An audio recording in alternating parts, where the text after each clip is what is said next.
蔡天鳳案件，案件編號 DCCC 140-2024，法庭記者陳子豪。蔡天鳳前家姑李瑞香表證成立，自辯指蔡令嫁譚方俊後，仍與鄺港智保持關係，覺得佢哋好亂。根據報章嘅內容，名媛蔡天鳳前年遭肢解碎屍，事後前夫鄺港智三父子被控謀殺罪。事件揭發咗鄺港智另外因為喺2015年涉及咗一宗嘅盜竊罪案，棄保潛逃被通緝多年。前家姑李瑞香涉嫌隱瞞其行蹤，否認一項妨礙司法公正罪，喺區院受審。法官陳廣慈今早裁定李瑞香表證成立。李自辯嘅時候透露，最初係由鄺港智介紹蔡天鳳認識同學譚方俊，話譚方俊好鍾意 BB， 所以契許即係鄺蔡兩名嘅子女。李瑞香就指其後譚方俊同蔡天鳳亦都生咗2個嘅小朋友，話鄺蔡兩人仍然保持良好嘅關係。李瑞香就直言，我覺得佢哋好亂就真。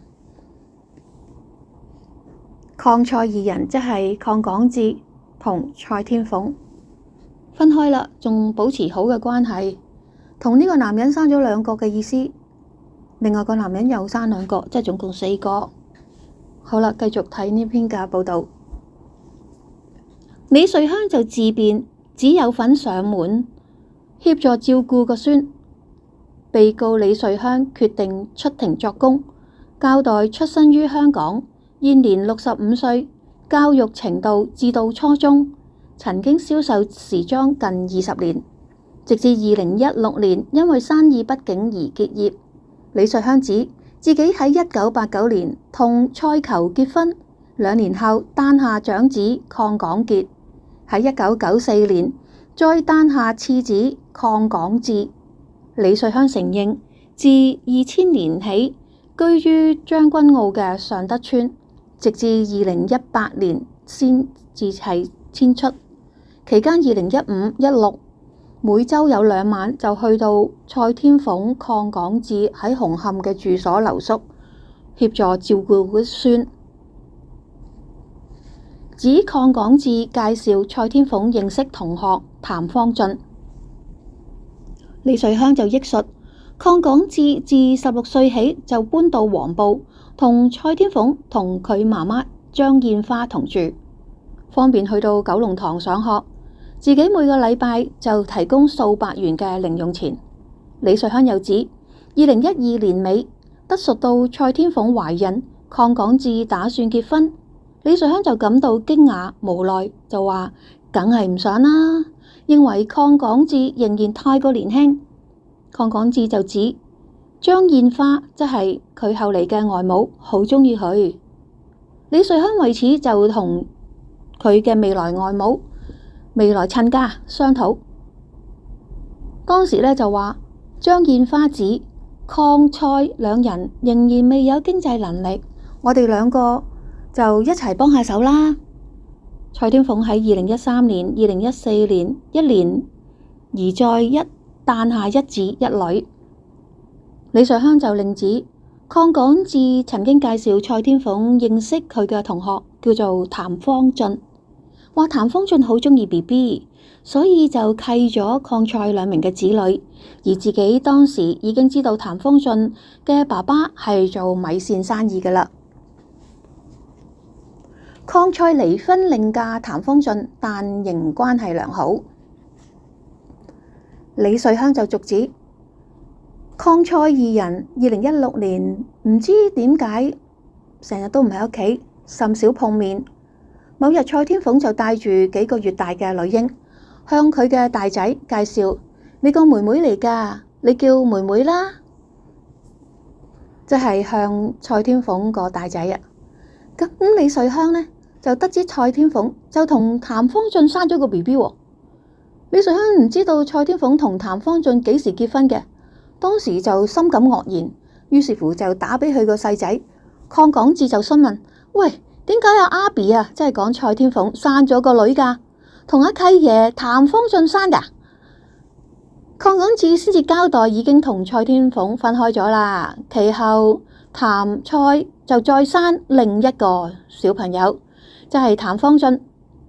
咁但係呢，鄺蔡兩個人仍然一直保持良好嘅關係，會為對方添置新衣啊、食品等。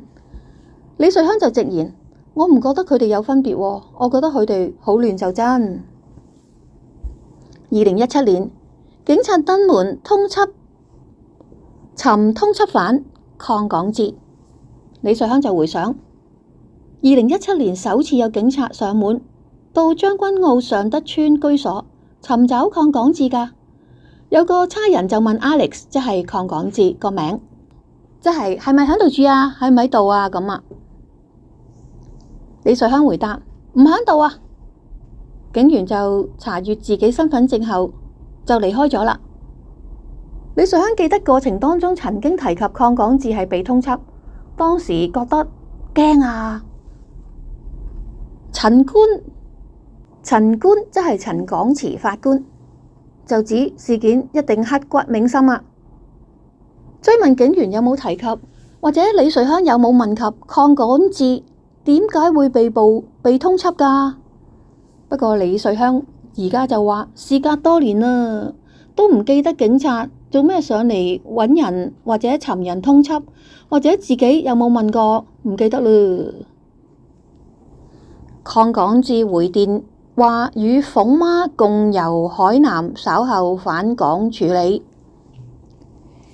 李瑞香事後呢就致電亞細仔鄺港智不果，打唔到啊，咁啊再致電下蔡天鳳即係新抱。後嚟鄺港智就回電話而家喺海南同阿鳳媽即係張燕芳玩緊啊，返嚟會同警察講㗎啦。自己其後就再致電佢嘅丈夫鄺球，對方回應指唔使擔心，冇事嘅，我會同個仔搞掂。李瑞香後嚟就得述鄺港智係同同學炒金有拗撬。鄺港智其後就話俾自己聽，搞掂啦，媽咪，唔使擔心。鄺球亦都話賠咗錢俾人㗎啦，解決咗，冇事㗎啦，唔使擔心。